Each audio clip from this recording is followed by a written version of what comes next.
If you thought the debate was a disaster, wait till the election. Here's the reality for the 2020 election. Voter fraud is real. There will be a tsunami of mail-in votes. The election will almost certainly be chaos.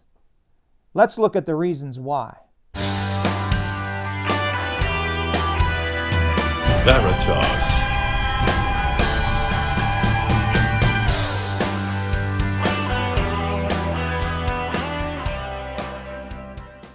First, deniers of vote fraud usually don't know what it consists of.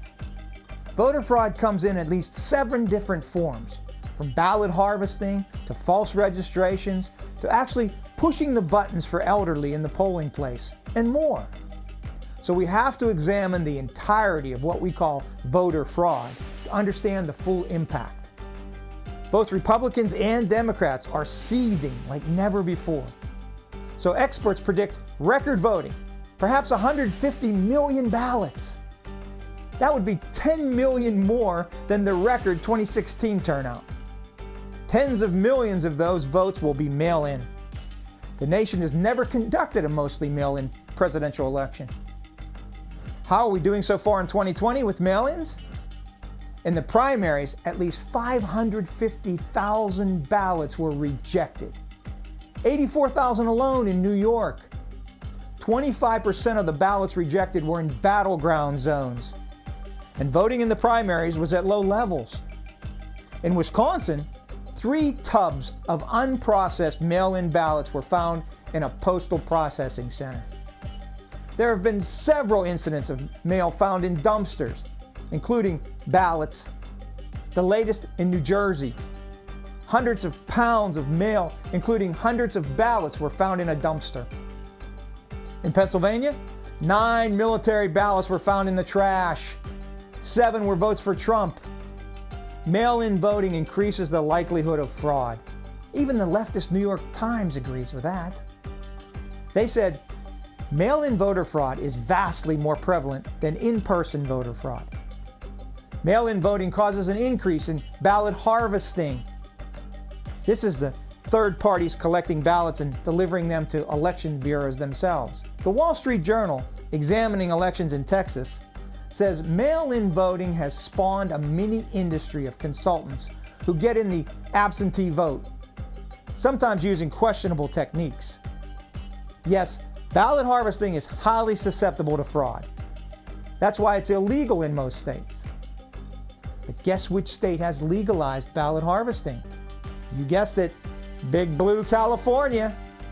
Most populous state in the country, totally ruled by Democrats. More on voter fraud? One big reason for voter fraud is that registration rolls are full of dead and otherwise unqualified people.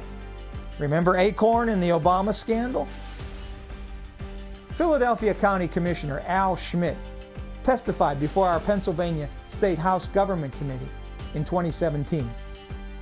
He estimated nearly 100,000 non-citizens could be registered in Philly County alone. The number verified so far is nearly 12,000 non-citizens on the rolls. Texas also discovered around 100,000 non-citizens on its rolls. The left says there is virtually no voter fraud because there are few prosecutions. But most of the fraud happens in big cities where Democrat district attorneys won't prosecute it. We do have prosecutions, mainly by Republican district attorneys. Back in Texas, 4 county officials were arrested for vote fraud and charged with more than 100 felonies. A scheme in Representative Ilhan Omar's district uncovered at least 300 fake ballots from just one man. A Michigan official who received an award from the state Democratic Party is now facing 6 felony charges for allegedly forging records and falsely invalidating absentee ballots in 2018. Even college students like Andrew Spiels in Virginia was convicted of distributing false voter registration forms. And look at this. The code for programming voting machines was reportedly stolen in Philadelphia this year. There were hundreds of documented complaints in Philadelphia and around the state of people voting for one person and the opponent, always a Democrat, getting the actual vote. Imagine if a machine was programmed to switch every 100th vote. That could easily tip close elections like the many we've had right here in Pennsylvania. There was also intimidation of voters by the Black Panthers in Philadelphia. And we have this jolting testimony by a Democrat operative in New Jersey on vote manipulation. He said, "There is no race in New Jersey, from city council to United States Senate, that we haven't worked on. I worked on a fire commissioner's race in Burlington County," he said. "The smaller the race, the easier it is to do." You know, in my first 2 elections, we encountered many different types of fraud and documented them. The response we received was, "Why do you care? You won." But the point is, I won by a narrow margin, even with the fraud. The elections could just as easily have gone the other way. Our elections are much too vulnerable to fraud and manipulation, especially with mail-in ballots. There's no question there will be a huge problem with voting next month. Trump or Biden, or both, will dispute the outcome. Supporters of both could say the election was illegitimate, and then we have a great crisis in our democracy. What we know for sure is that the closer we look, the more irregularities we find. We must secure our election process, and the first step is to recognize the problem. Regardless of party, we all should be very concerned. Until next time, in God we trust.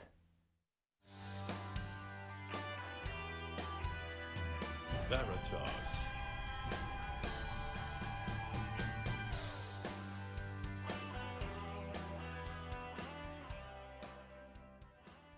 Don't forget to like this video and comment if you want to see more.